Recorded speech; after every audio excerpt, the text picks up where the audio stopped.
Time and time again, London rightly gets a shout out for nurturing some of the world's greatest rappers. But for 25-year-old MC Mist, it's thanks to the UK's second largest city, Birmingham, that his game is unparalleled. With his work inspired by the city's multicultural sound, this week we caught up with Mist as he continues to shake up the UK rap scene. You are pretty much carving the way for young artists from Birmingham. How does it feel to be doing that? Obviously, it's exciting, man. Very happy to be involved in it. Especially didn't visualise this myself. You know what I'm saying?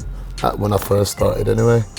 I just wanted to be an artist that, you know what I mean, a Brum artist, established. But now actually being in the position that I am, and meeting other artists that are from Birmingham and they tell me how much I do for their career and whatnot.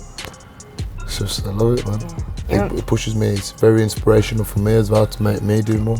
But Birmingham has like a massive influence in your music itself. Talking about Punjabi, you often reference the fact that you use Punjabi. Talk to me about this.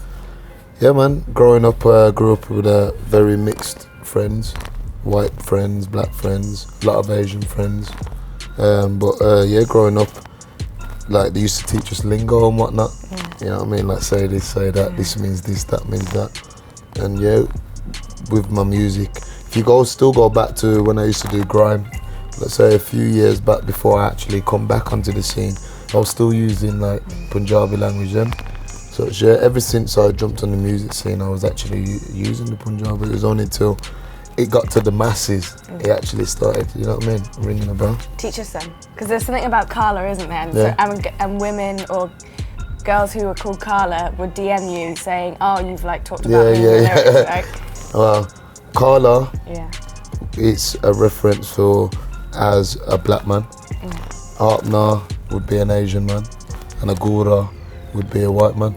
Sounds so good, doesn't it? Agura. Yeah, so it's like when I phrased them in my lyrics, it's like, yeah, man, it's big up all races. Yeah.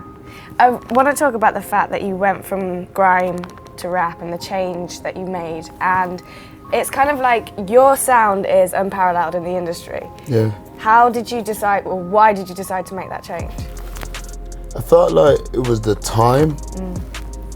When I was coming through, I feel like grime MCs from Birmingham, I don't think I would have got a look in the same way as doing hip hop.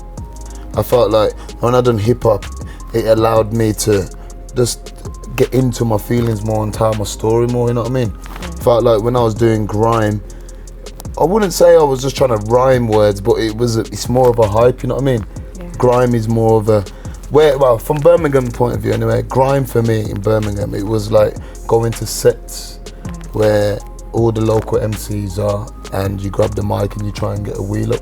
And then when I started writing hip hop, for me it was more, you know what I mean, telling them how my life was, you know what I mean?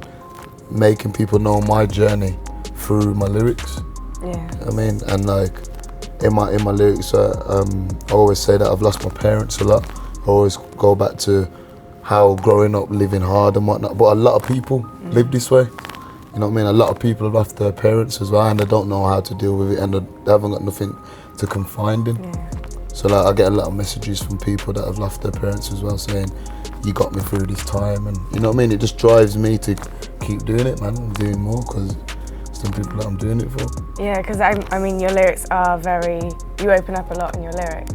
And you do help a lot of people. But how do you help yourself? How does your music help yourself? It helps me because I'm not really the type of guy to just talk about my problems to any and anyone, you know what I mean?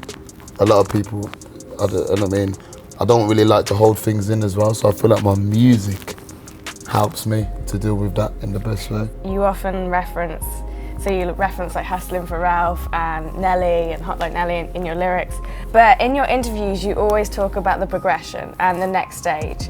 Why do you feel it's so important to reference the past in your lyrics? You have to reference the past because you can get caught up in this lifestyle so easily. People call it fast life, but I just think it's just busy. When you're in the music industry and the ball is rolling, it's actually rolling, you can get caught up in the lifestyle and forget where you come from. So I feel like if you always remember and, you know what I mean, and recite back to them times, you'll never forget it, you know what I mean? Always remember the hard times. And I think you'll value you'll value things more as well by actually remembering how hard it was at a stage. Yeah. Because, you know what I mean, doing so much of, let's say if I'm gonna be at this type of, you know what I mean, fame level for a very long time, it's hard to remember the hard times. But you know what I mean, you have to every day, even in my lyrics and everywhere, I'll still go back to see people that are still in the places where I used to live, you know what I mean?